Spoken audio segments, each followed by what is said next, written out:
Hello friends.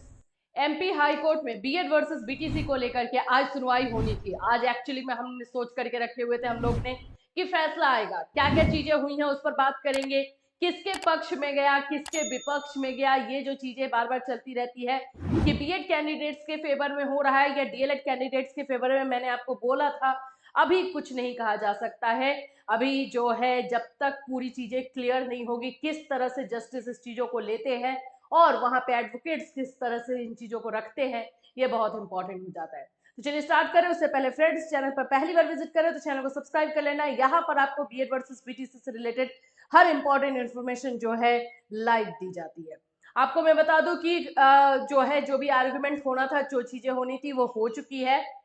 यहाँ पर जो डिसीजन आया था 8 अप्रैल को सुप्रीम कोर्ट का, उसको जो है रख दिया गया है कोर्ट ऑर्डर को यहाँ पे हाई कोर्ट के सामने, और जस्टिस श्री लागू ने उसको रीड भी किया है। अब उसके बाद जस्टिस श्री लागू का जो पॉइंट उसमें निकाल करके लाए वो मैं आपको बताती हूँ एक एक करके। उन्होंने सबसे पहले ये कहा कि ऑर्डर में जो है, जो ऑर्डर दिया गया है उसमें बहुत सारी चीजें हैं, बहुत सारी चीजें जो है क्लियर की गई हैं, लेकिन साथ में बहुत सारे कंडीशंस भी रखे गए हैं।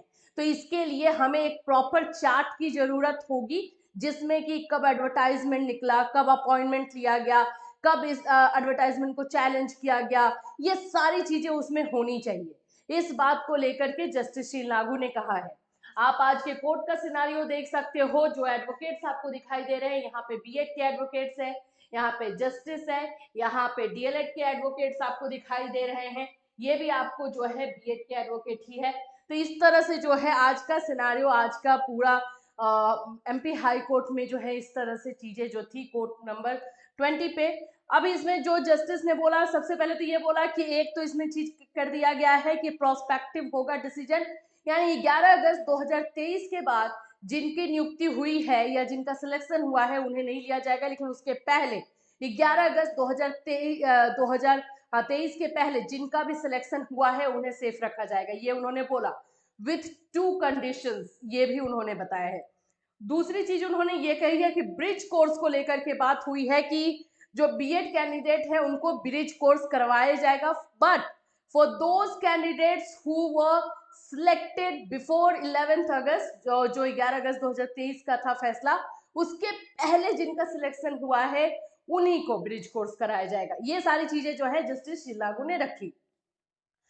यहाँ पर उन्होंने ये भी कहा कि जो डिसीजन आया है इसमें लिखा हुआ है कि ये डिसीजन एक क्लियरिफिकेशन नहीं होकर के एज अ रिव्यू है, यानी ट्रीटेड एज अ रिव्यू, उसको पूरी तरह रिव्यू की तरह ट्रीट किया गया है। यानी 11 अगस्त 2023 के फैसले में जहां जहां उन्हें कमी लगी उसको जो है रिव्यू किया गया है, ये बात भी जस्टिस श्री लागू ने कही। अब बात आ जाती है कि भाई एडवोकेट्स हमारे क्या क्या बोल रहे थे।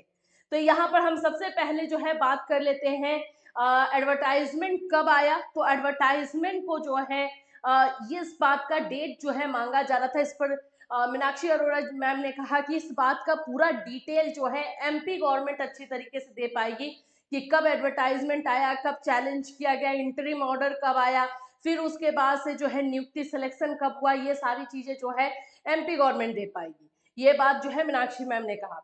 इसके साथ साथ जो है ये भी बताया गया, जो इंटरिम ऑर्डर आया था, इंटरिम ऑर्डर में बोला गया था कि ये मैटर जो है वो सब्जेक्ट टू आउटकम रहेगा 7 जुलाई 2022 के बारे में, ये भी रखा गया। मनदीप कालरा सर की तरफ से ये चीजें जो है रखी गई।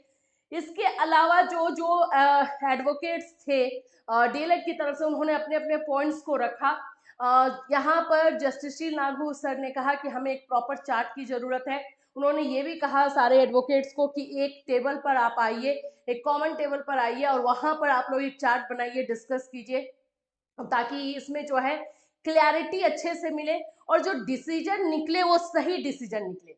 इस बात को देख करके ये तो पता चला कि जस्टिस श्री लागू कोई भी डिसीजन देने में जो है जल्दबाजी नहीं करना चाहते हैं कि हाँ ये फैसला आया तो इस पर ये दे दो, ऐसा नहीं चाहते। वो पूरी तरीके से प्रॉपर एनालिसिस के साथ जो है अपना डिसीजन देना चाहते हैं, एकदम जो बोलते हैं ना कि पूरी तरीके से रूल्स रेगुलेशन फॉलो करना, उस तरह से वो देना चाहते हैं।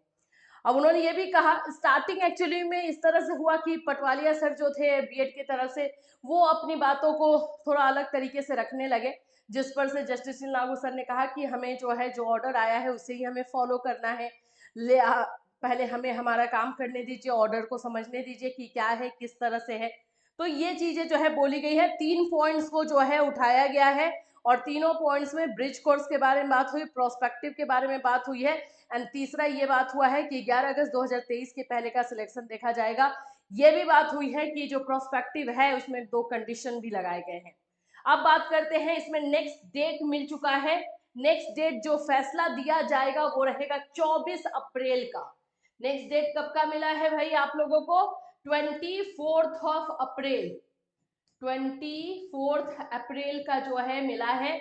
उस दिन आप लोगों का डिसीजन होगा। डिसीजन का टाइमिंग बताया गया है 2:15 PM, 2:15 PM में जो है ये फैसला दिया जाएगा। कब? 24 अप्रैल को, ठीक है। लेकिन उसके पहले जस्टिस श्री लागू ने यह भी कहा कि 19 अप्रैल तक पूरा चार्ट जो है सारा रेडी होकर के मिल जाए, जिसमें हर डेट्स के बारे में क्लैरिटी रहे। देखो उनका यही कहना था कि जो ऑर्डर दिया गया है इसमें डेट को बहुत इंपॉर्टेंट रखना होगा, क्योंकि 11 अगस्त 2023 के पहले सारी चीजें हुई हैं, ये हमें कंफर्म करना होगा एंड उसके लिए उनको चार्ट चाहिए ही। एडवर्टाइजमेंट कब आया, जो है subject to outcome, interim order आया, ये सभी चीजों का उनको पूरी तरीके से चार्ट चाहिए। तो इसके लिए उन्होंने जो डेट दिया है 19 अप्रैल का दिया है कि 19 अप्रैल तक जो है ये पूरी तरीके से चार्ट रेडी हो जाए। और मीनाक्षी मैम ने कहा कि ये काम जो है MP गवर्नमेंट को करना चाहिए, लेकिन अब देखते हैं कि कौन करेगा। बट ये है कि 24 अप्रैल 24 अप्रैल आप लोगों का रहेगा फैसला सुनाने का, और आप लोगों का जो है 19 अप्रैल को चार्ट मांगा गया है पूरा डिटेल के साथ। अब देखते हैं कि इसमें और क्या क्या चीजें जो है निकल कर आती है। 19 और 24 अप्रैल आप लोगों को, 19 अप्रैल को तो पूरा चार्ट भेजा जाएगा, तो वो कुछ ऐसा है नहीं। 24 अप्रैल को डिसीजन लिया जाएगा 2:15 में कि किसको रखना है, किसको नहीं रखना है, क्या चीजें होनी है। देखो स्टार्टिंग यही सारी चीजों से हुई, डेट भी मिल गया, लेकिन उसके बाद पटवालिया सर भी जो है अपना पॉइंट्स रखने लगे और उन्होंने जो है केसरी नंदन साहू वाला केस और भी सारे केस को उठाया और बोले कि इनको जो है मिला हुआ है, इसमें इनको ऑर्डर मिला हुआ है, इस तरह से उन्होंने अपना उठाया। उन सभी केसेस को भी जो है उन्होंने जस्टिस श्री लागू ने बोला कि इसको भी हम 24 को देखेंगे, क्योंकि उनको ऐसा लग रहा था कि कुछ चीजें बताई जा रही है, कुछ चीजें छुपाई जा रही है, इसके लिए 24 का डेट उसको भी दिया गया। तो ये पूरा ओवरऑल फैसला जो है MP हाई कोर्ट में आएगा, जिसमें MP के BEd अभ्यर्थियों के और DLEd अभ्यर्थियों के करियर को लेकर के फैसला होगा। स्पेशली वहीं का होगा, लागू तो सभी जगह हो चुका है, आप लोग भी जानते हो, लेकिन ये मैटर जो है ये पूरी तरीके से सुप्रीम कोर्ट के डिसीजन की वजह से जो है टल रहा था और अटका हुआ था। तो अब ये सुप्रीम कोर्ट डिसीजन के बाद 8 अप्रैल 2024 को जो डिसीजन लिया गया है सुप्रीम कोर्ट का, उसके बाद ये पहला जो है डिसीजन आएगा MP से, जिसमें BEd वर्सेस BTC को लेकर के क्लैरिटी और अच्छे से जो है मिल जाएगी। तो इससे रिलेटेड आज कोर्ट में यही हुआ है। कोई और अपडेट आएगा तो डेफिनेटली हम आपको जो है अपने इसी चैनल के माध्यम से इन्फॉर्म करेंगे। Till then take care.